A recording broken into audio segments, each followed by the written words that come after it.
Ever since I remember, I wanted to be an artist, and I didn't always know how to make that happen, but it was something that was always at the very forefront of my mind.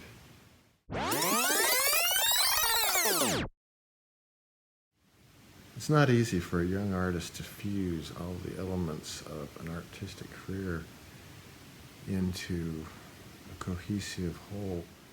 And a young artist doesn't really even know what he or she wants to do with their art. So it's a long journey. You have to have a lot of courage to go forward, not really knowing where the end point is. I did know that I wanted to paint using a lot of color. And after the Van Gogh show I went to at the Metropolitan in 1989, I knew I wanted to paint with a lot of texture. So there were a few guidelines, a few elements that I wanted to incorporate into my art. But, it's just not, like you go to college for 4 years and you pop out the other end and you're ready to go. There's a lot of, dead ends, blind alleys, and it takes a lot of work to synthesize all of your experience into one integral whole.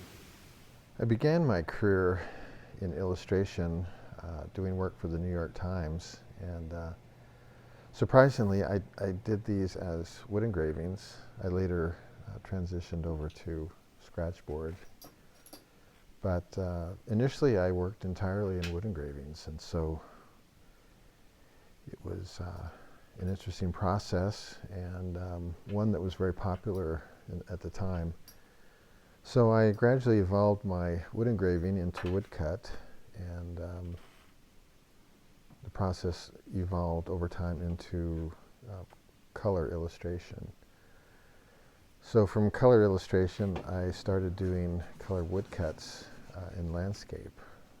So all of my painting evolves out of the process of relief printing.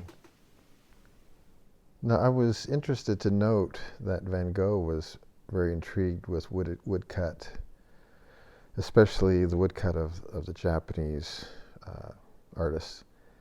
And he studied woodcut quite a bit. So it's not surprising that Van Gogh's work has that sort of energy and rhythm that's typical of a woodcut or a wood engraving. So as I transitioned from wood engraving to woodcut and then to painting, I discovered that my strokes were similar, that I laid down the color in a similar fashion. Both woodcuts and the type of painting that I do use knives, use V gouges and U gouges and engraving tools in the case of woodcuts.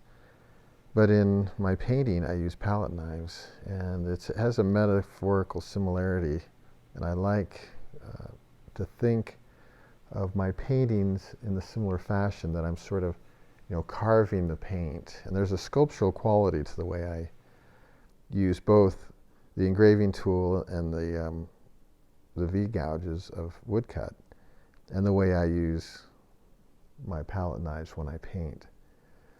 And I do think of it sort of as a three-dimensional form. The block, obviously, you can see here, it is three-dimensional. I mean, there's a dimensionality to the cuts. As I paint, I think of it in a similar fashion, and that was really the key to synthesizing these two art forms for me. And it really was the point where I grasp onto a very distinctive style when I started to think about these two forms in a similar fashion. Later, I started doing acrylic marker paintings underneath my paintings. Now, this case here that you're seeing is a piece that I left as is. I never painted over the top of this. But in many cases, I actually do what looks like a woodcut underneath a 3x3 or a 4x4 painting, or however the size is. and I use the underpainting as a guide for the strokes. And you might say it's a rehearsal for the final painting. So each stroke is an indication of where I may put down the color stroke, the slash of paint. The precise underpainting also allows me to delineate exactly where each color mask goes, so that helps me quite a bit. What I'm trying to do is fuse two aspects of my art together. You might say I'm fusing the intellectual aspects of the wood engraving and woodcut process with the very emotional process of impressionist landscape painting, where I add the color very spontaneously. I use a lot of broken color. That is, I use a lot of color that has mixture in each stroke. In other words, each stroke has 3 or 4 different colors possibly, at least 2. And that gives a vibrational effect that is, I find, extremely powerful.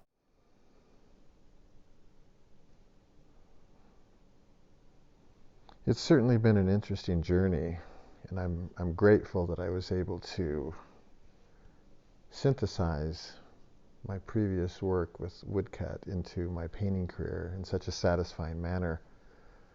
I think it's added an element of energy and rhythm to my work that I wouldn't have been able to achieve otherwise. So I think, what some might, think is a sort of a detour or a wayward path for a while, actually proved to be quite fortuitous for me and for my style.